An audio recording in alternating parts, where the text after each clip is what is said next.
Hello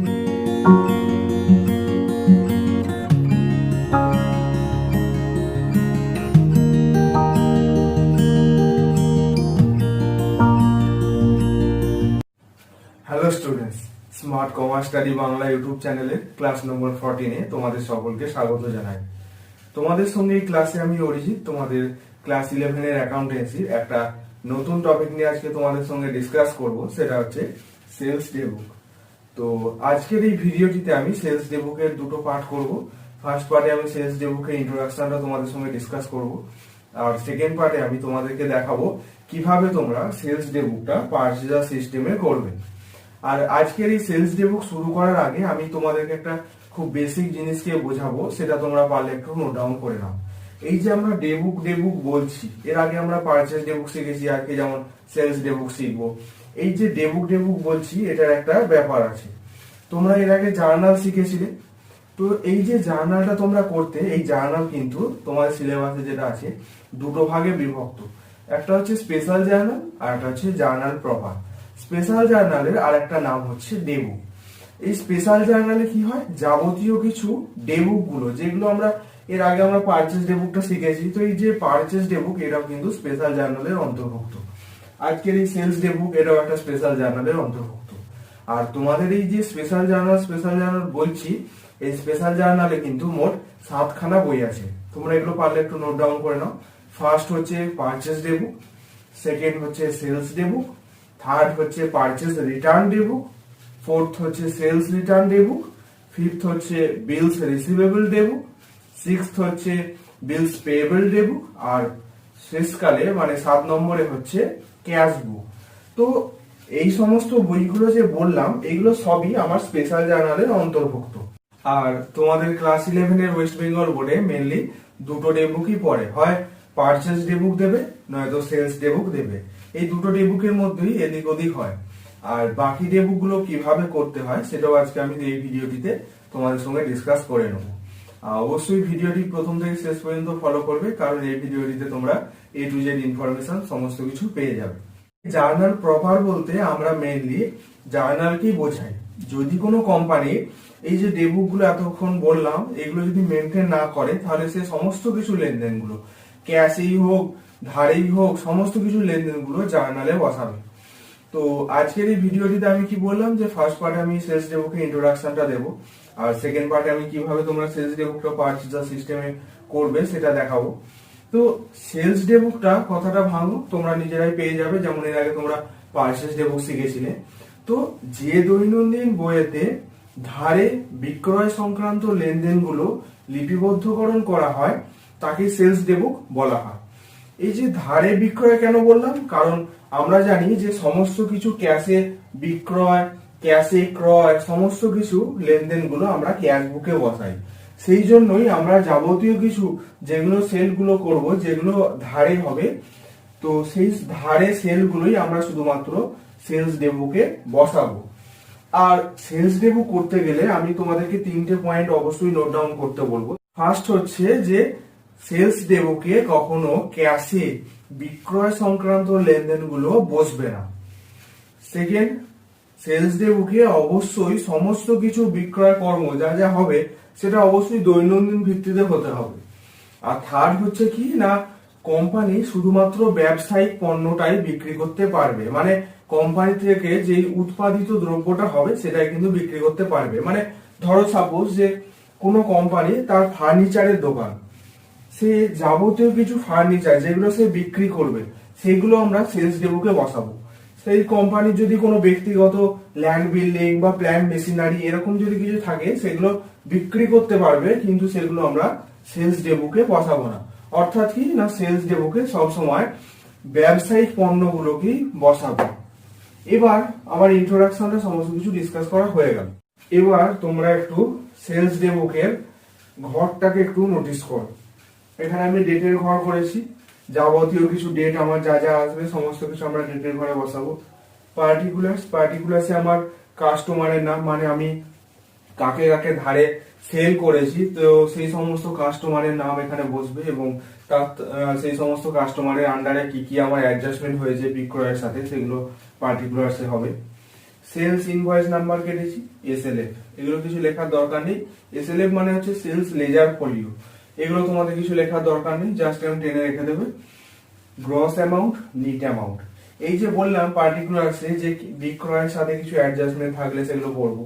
তো বিক্রয়ের সাথে যা যা অ্যাডজাস্টমেন্ট আমার থাকবে সমস্ত কিছু আমরা গ্রস অ্যামাউন্টেই বার করব।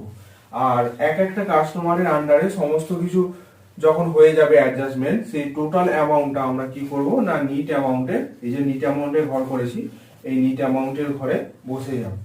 এবার অ্যাডজাস্টমেন্ট বলতে আমি কি রকম বলছি, ধরো যে কোম্পানি কিছু বিক্রয় করলো, তার জন্য কোম্পানি একটু ডিসকাউন্ট পেলো, ভাড়া, আবার ধরো কোম্পানি কাউকে সেল করতে গিয়ে ভাড়া দিল, বা কোম্পানি কাউকে সেল করতে গিয়ে কোনো ট্যাক্স দিল। তো এই যে এইসব বললাম, এইগুলো কি হবে না আমার বিক্রয়ের সাথে অ্যাডজাস্ট হবে। এবার সেটা কিভাবে অ্যাডজাস্ট হবে সেটাই আজকে আমি তোমাদের সঙ্গে ডিসকাস করব। এবার যেমন মাথায় হয় আর কি, in the books of dot dot dot sales daybook purchaser. তো আমি এখানে দেখো লিখেছি এই যে জায়গাটায়, সেটা হচ্ছে prepare a sales daybook of BK furniture. তো আমরা সেলস ডেবুকটা কার নামে করব, বিকে ফার্নিচার, অর্থাৎ এটা ফার্নিচারের সেলস ডেবুকটা আমরা কার করব না ফার্নিচারের করব। এবার এই যে বিকে ফার্নিচার বললাম, এই বিকে ফার্নিচার যদি ফার্নিচার ছাড়া অন্য কিছু বিক্রয় করে তাহলে কিন্তু আমরা সেলস ডেবুকের বইয়েতে ধরবো না, যেটা আমি ফার্স্ট ইন্ট্রোডাকশনে বললাম।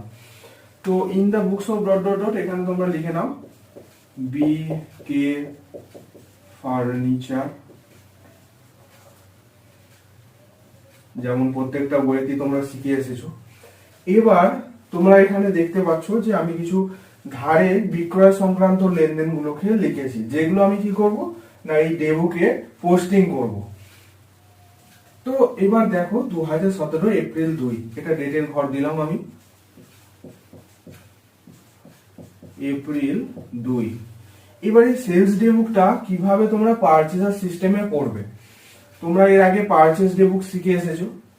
তো যদি কারো পারচেজ ডেবুকের পারচেজার সিস্টেমটা ভালোভাবে রপ্ত হয়ে থাকে তাহলে তার সেলস ডেবুক পারচেজারটা কোনো ব্যাপারই নয়, কারণ সেলস ডেবুক পারচেজার যেই সিস্টেমে হয় আর পারচেজার ডেবুক সেম সিস্টেমই হয়।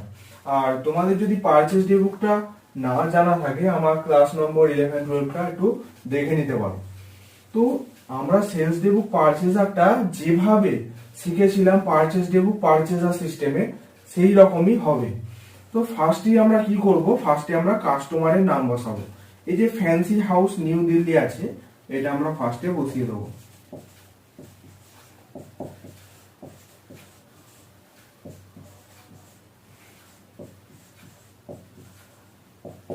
এগুলো আমরা এই কারণেই বসাই, কারণ এটা যেহেতু দৈনন্দিন ভিত্তিতে হয়, তো অনেকগুলো কাস্টমার থাকতে পারে। তো এক একটা কাস্টমারের কি কি অ্যাডজাস্টমেন্ট আছে সেগুলো বোঝার জন্য, সেই জন্যই আমরা কি করি না এগুলো এক একটা হেডিং এর মাধ্যমে করি। এবার এর যা যা অ্যাডজাস্টমেন্ট হবে এখানে হবে, আবার দ্বিতীয় কোনো কাস্টমার থাকলে তার হেডিং দিয়ে যা কিছু অ্যাডজাস্টমেন্ট হয় হবে।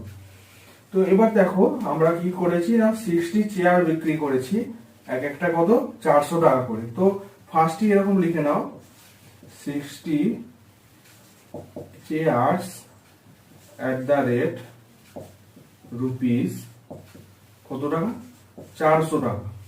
তো এবার 400 টাকা, এক একটা চেয়ারের দাম 400 টাকা, তো 60টা চেয়ারের দাম কত হবে 24,000।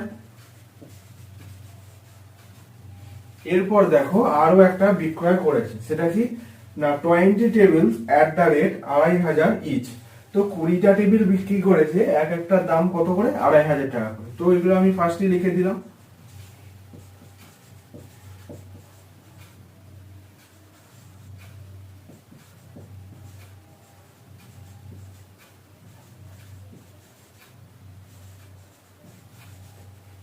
তো এবার এক একটা টেবিলের দাম 2,500, তো 20 × 2,500 = 50,000। এবার এই যে দুটো বিক্রি করলো এটাকে আমার যোগ করব, যোগ করে আমার আসছে 74,000। এই যে আমার গ্রস অ্যামাউন্টে 74,000 টাকা এলো, এখানে কিন্তু আর কোনো বিক্রয় কিছু লেনদেন দেওয়া নেই। তো আমার এই ৭৪,০০০ যে অ্যামাউন্ট, এটাকে আমরা কি বলবো? লিস্ট প্রাইস বলবো।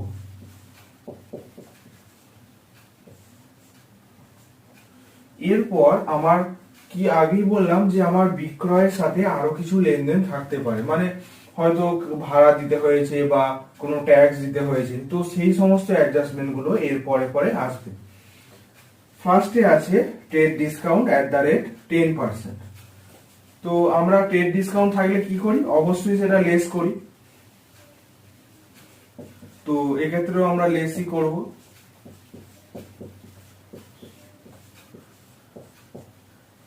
তো এবার ট্রেড ডিসকাউন্টটা কত বলা আছে? 10%। আমরা 10%টা কার বার করবো? অবশ্যই সেটা লিস্ট প্রাইসের উপর হবে।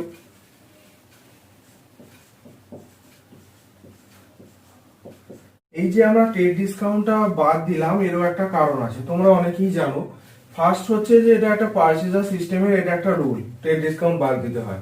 আর এর ব্যাখ্যাটা কি না, কোম্পানি যা কিছু পে করবে, সে ট্যাক্স দিল, সে ভাড়া দিল, যা কিছু পে করবে সব সেখানে অ্যাড হবে, সেলের সাথে অ্যাড হবে। আর যদি কিছু ছাড় পায়, এই যে যেমন ট্রেড ডিসকাউন্ট, আমরা কোনো কিছু বিক্রি করতে গিয়ে যদি ছাড় পাই, তো সেক্ষেত্রে সেটা আমরা সবসময় লেস করব। ধরো সাপোজ এরকম যে তুমি 100 টাকা দ্রব্য বিক্রি করলে আর 20 টাকা তোমার ট্রেড ডিসকাউন্ট হয়েছে, তো এই যে 80 টাকা 100 মাইনাস 20 টাকা ডিসকাউন্ট বাদ দিয়ে হচ্ছে এই যে 80 টাকা, এটা কিন্তু এক্স্যাক্টলি তোমার বিক্রয় মূল্য, সেই কারণেই আমরা ট্রেড ডিসকাউন্টটা বাদ দিই। তো এই ট্রেড ডিসকাউন্টটা কি হয়, আমরা লিস্ট প্রাইসের উপর বার করি। এই যে 10% বলা আছে, ট্রেড ডিসকাউন্ট @10%। তো এটা কার উপর হবে? সেটা হচ্ছে কি, তার উত্তর হচ্ছে না, আমরা তখন লিস্ট প্রাইসের উপর ধরে করব। এটা ৭৪,০০০, তো 10% বলা আছে, 10% আমরা বার করব। ৭৪,০০০ 10% করে আমার আসছে ৭,৪০০ টাকা। এবার যেহেতু লেস বলেছি, তো লিস্ট প্রাইস থেকে আমরা অবশ্যই লেসই করব।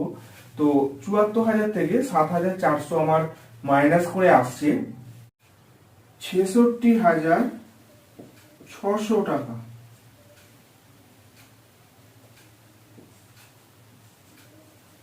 এটাকে আমরা কি বলবো? আমার লিস্ট প্রাইস থেকে ট্রেড ডিসকাউন্ট বাদ দিয়ে যেটা বেরোয় সেটাকে আমরা বলি নিট প্রাইস।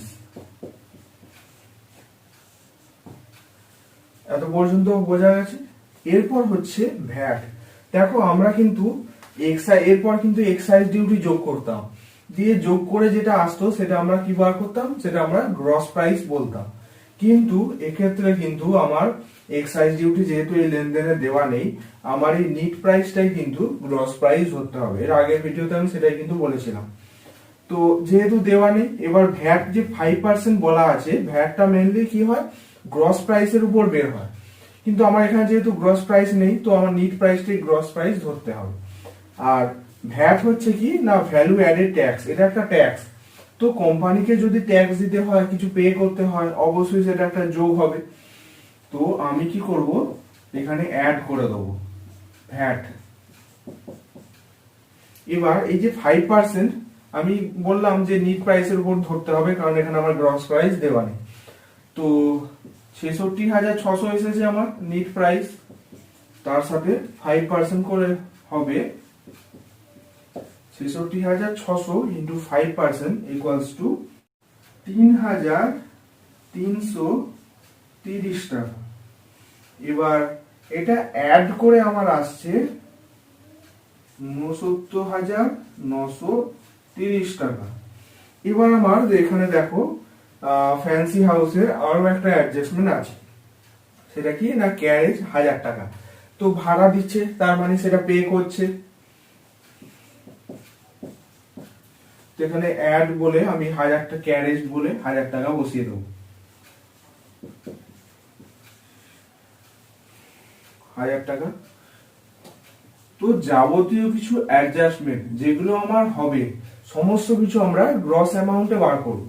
এরপর আমার সমস্ত কিছু যখন অ্যাডজাস্টমেন্ট শেষ হয়ে যাবে, তখন আমরা যে টোটাল প্রাইস, এই যে এটা যেমন ধরো, এটা আমার টোটাল আসছে ৭০,৯৩০ টাকা যে এলো, এই ৭০,৯৩০ টাকা আমরা কিন্তু নিট অ্যামাউন্টে বসাবো।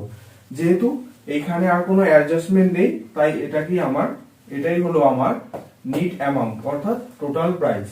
এখানে আমরা কি লিখে দেবো, টোটাল প্রাইস বলে লিখে দেবো।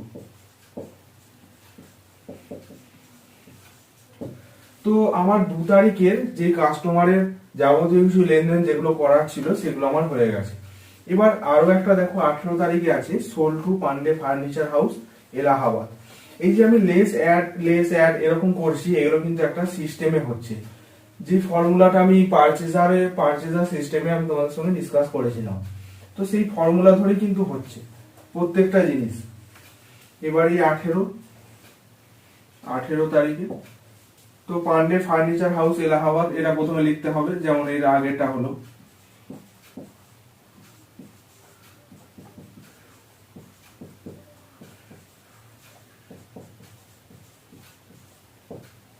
এলাহাবাদ।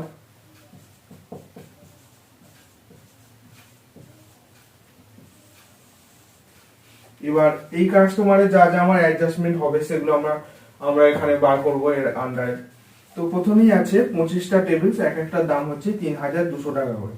তো ফার্স্টে আমরা এরকম লিখে নেবো। ফার্স্টে আমরা কি করবো, ফার্স্টে আমরা লিস্ট প্রাইসটা বার করবো, মানে কি কি দ্রব্য এক একটা কাস্টমারকে বিক্রি করা হয়েছে।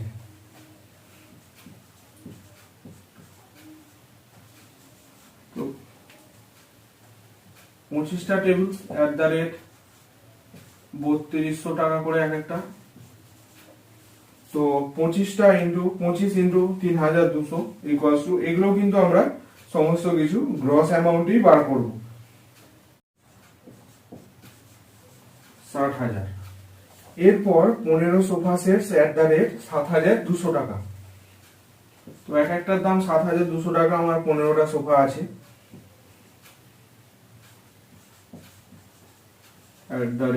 কত টাকা করে, 7200 টাকা, 200 টাকা ইচ ইকুয়ালস টু 12,000। তো আমার যা যা বিক্রয় করা হয়েছে এই কাস্টমারকে দেখো সমস্ত কিছু বসানো হয়ে গেছে। তো এবার এই যে দুটো বিক্রি করেছি এটাকে আমরা ফার্স্টে যোগ করব, 72,000 টাকা এলো। এই 72,000কে আমরা কি বলবো, লিস্ট প্রাইস বলবো, যেমন এর আগের অঙ্কটা হলো। এবার আমার ট্রেড ডিসকাউন্ট আছে, অবশ্যই সেটা আমরা লেস করব।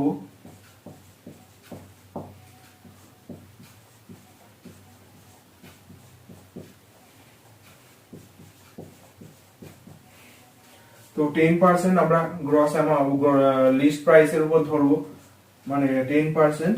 আর এই যে 72,000 আমার লিস্ট প্রাইস এসেছে, 72,000 ইন্টু 10% ইকুয়ালস টু 7,200। তো 7,200 লেস করে আমার আসছে 72,000 থেকে 64,800। এই 64,800 কে আমরা কি বলবো, যেমন এর আগে অঙ্কটা এই যে নিট ট্রেড ডিসকাউন্ট বাদ দিয়ে হয়েছে, সেটা হচ্ছে নিট প্রাইস।